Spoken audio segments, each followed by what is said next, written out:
Takže ahoj lidi, vítám vás u dalšího našeho YouTube videa, protože jsem starý YouTuber a influencer, nesnáším to slovo. Dneska bych vám chtěl představit mýho jednoho z nejdůležitějších partnerů. Je to firma, která se mi stará o stravu, jelikož jste asi viděli, že váha není pro mě nikdy nic jednoduchého.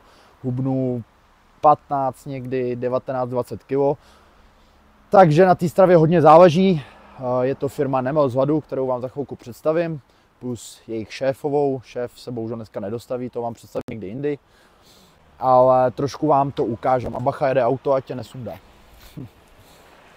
Teď mám akorát po tréninku, byl jsem tady v BFC Liberec, kde jsem byl s Nikolasem zase na lapách, plus jsem měl trénink s nožem, protože mě za chvilku čekají zkoušky armádní na instruktora level 2, jsou jenom 3 ty levely, takže zkoušky minulý rok, který jsem neudělal těsně, byly fakt těžký, byly 7hodinový, to jsem fakt asi nikdy nezažil, tam jsem si šáhnul opravdu na dno, ale za chvilku mě čekají znova a věřte mi, že už tentokrát udělám a když se mi povedou, budu jediný dvojkový instruktor v libereckých kasárnách, takže dám do toho všechno, ale to zase až u dalšího videa. Pojďte se podívat, jak to vypadá u Nemel z hladu.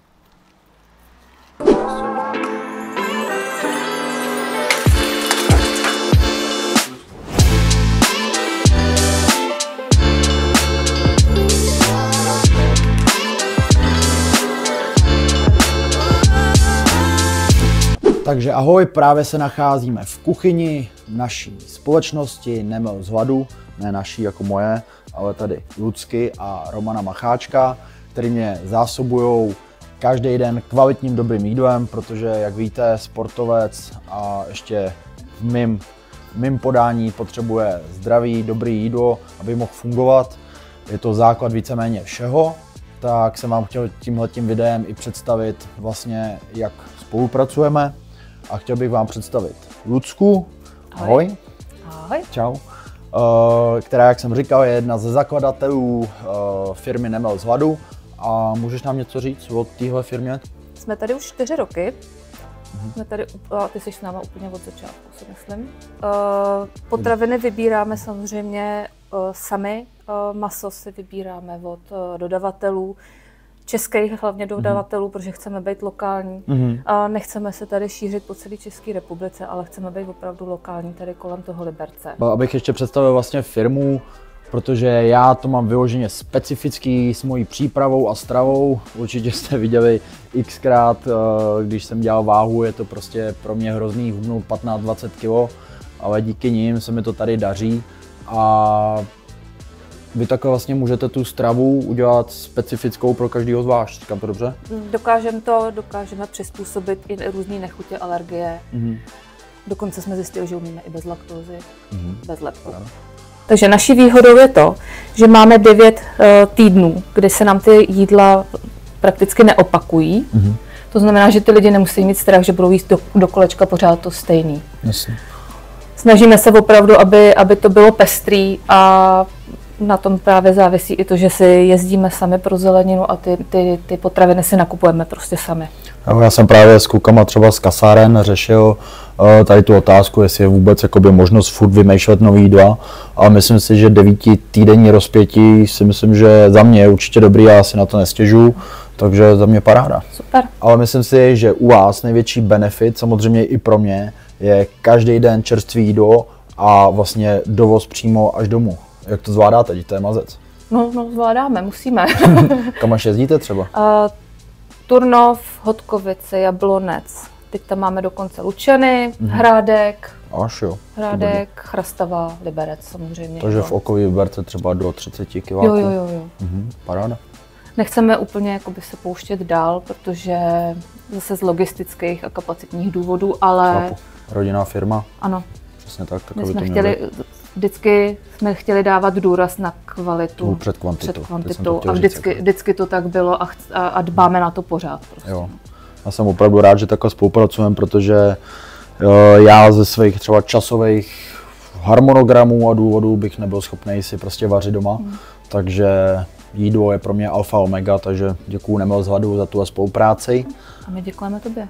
A jdem dál. Za věrnost. Dík. Taky.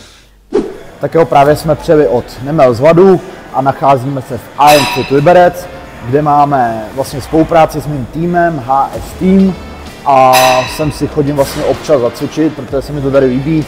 Miluju krásný, prosuněný, čistý gymy, což tady vlastně to všechno voní novotou. Hele, hezky to tady rozvíjej, je to tady krásně prosuněný, ukážem vám na videu, tady aspoň jak to vypadá.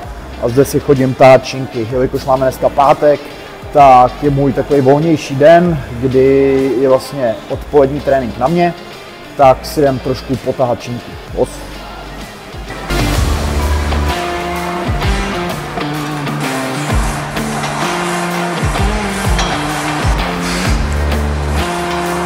Haber, pojď!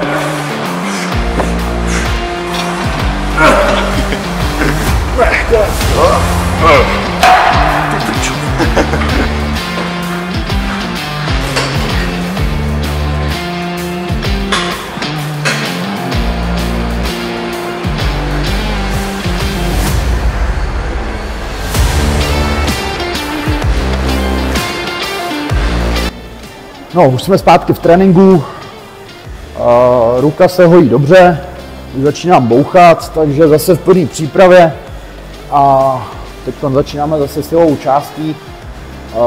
Čekáme ještě na termín zápasu upřesněnýho, kdy se to bude konat a pokračujeme v Game Changeru dál.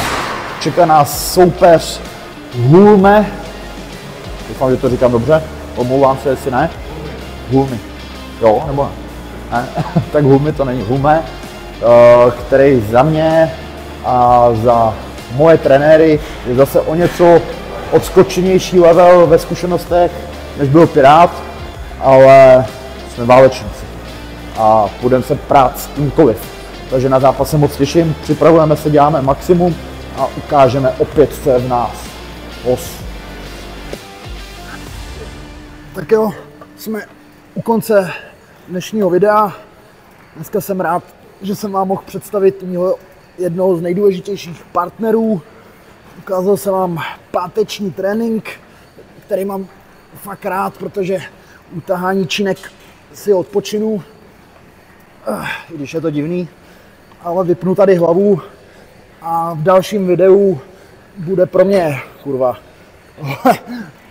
hodně důležitý, protože bych vám chtěl představit aukci na jeho nože pro váleční veterány, ale to si ukážeme v dalším díle, takže sledujte kanál Hambáč Army a vidíme se u dalšího videa. Tak čau.